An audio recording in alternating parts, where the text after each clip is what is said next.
Injury. Is Deontay Johnson available? I know it didn't look like he played. Yeah, I'm not really ready to comment on that right now. I will be.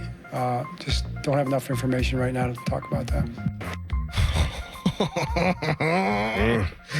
Trouble going on in Baltimore, where they're 8-5. The Steelers take care of business on Sunday against the Browns, Dorin. They'll be 10-3. 2 games up on the Ravens in the AFC North. You'll love to hear it. The 50-minute mark on the Fan brought to you by South Hills Chrysler Dodge Jeep Ram, Route 19 in Peters Township, celebrating 50 years in the South Hills. And we will get into this coming up at 7 o'clock. The Fan Morning Show Twitter poll is brought to you by PJ Fitzpatrick Home Improvement. Trust PJ.com. Mike Tomlin has never had a losing season. He just clinched it. What does that mean to you? Get in line. I'm sure you want to talk about it. 412-928-9370. But if you're on the line now, like Rob in Chicago, you want to give us your biggest takeaway from the Steelers' victory over the Bengals. Hi, Rob. Crowley and Dorin, good morning. Happy Monday. Happy Monday. Crowley, I'm going to go back to what you were talking about, I believe it was last Tuesday, about how much George Pickens means to Russell Wilson. Russell loves to throw the moon ball, and George Pickens is the perfect guy. And the more chemistry they get and the more time they work together, the better that's going to be. And before you hang up, I want to make a second point. Baltimore has got a problem with Justin Tucker. He's really got the heebie-jeebies when it comes to kicking the ball. And when it comes to close games, that kicker is going to mean a lot. I think he's going to snap out of it, but, boy, he's really got the yips. He's gone Steve Blast. He has, and thank you for the call, Rob. It's like that commercial with Mayhem with the yips. Yeah, then Romo's like, I still trust him, Jim. I still trust him, Jim, in a situation at the end of the game, Jim. Would you trust him at the end of a game? No. Me neither. I'd cut him today. I'm serious. It's a cruel world. He can't kick. I'd put him on, like, IR for, like, I don't know, something mental something. He's probably the best kicker in NFL history. And he's been a ton of the franchise. Would not want to be in their shoes. No. Because me, Steelers guy, cut the dude's ass.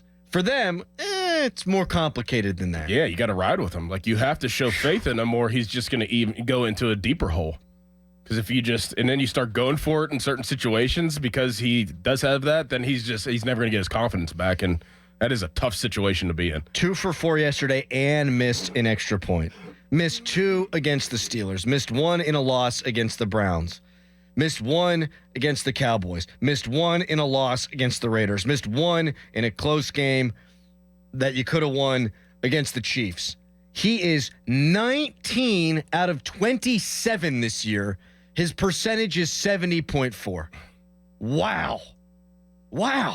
And we know that these games come down to the wire, and we know the Steelers have to go there at the end of the month in a game that's going to be close because they always are. And who do you trust more, Boswell? Oh. I mean, absolutely. No question about that. I mean, whenever it gets to the playoff time, and that's where I think that they're more worried. Because how close those games are. Man. And it doesn't get easier to kick when the weather turns. Nope. There's no doubt. Biggest takeaway from last night, or yesterday afternoon, at 412-928-9370. I watched Josh Allen last night, Dorin, and for the first time, it didn't make me feel like the Steelers are playing a different sport. Like last year, whenever they started getting it going at the end, the offense was better with Rudolph and they had changed coordinators. But for each of the last couple of years, even whenever they were winning games, like the back half of the schedule in Kenny's rookie year, early on last season when they started 6-3, you would watch the Chiefs, or you would watch the Ravens, or you would watch the Bills, or you would watch the Bengals, and you would just think, the Steelers don't have a prayer. Nope. I don't feel that way now. There's not a team in the playoff field, in the AFC, that I say, hey, if you roll the balls out there, the Steelers can't play with them. And that's the first time I felt that way in a long time. And Russ has changed the dynamic. He's changed the math. Arthur Smith. Yes. Same thing. And boy, would a bounce back for him. Yep. I thought he had the worst game of his Steelers career. Now you've got all this North Carolina smoke swirling around him. And what's he do? His team puts up, 37 offensive points. Beautiful. Mm-hmm. I watch Buffalo and I go, okay, bring them on. Yeah.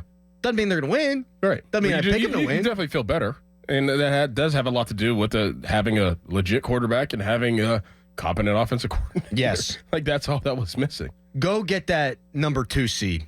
Yeah. I don't want to go to Buffalo. Beat Cleveland, get to 10-3, and then see what happens those next 3. But boy, would it be great to have that number 2 seed. Massive.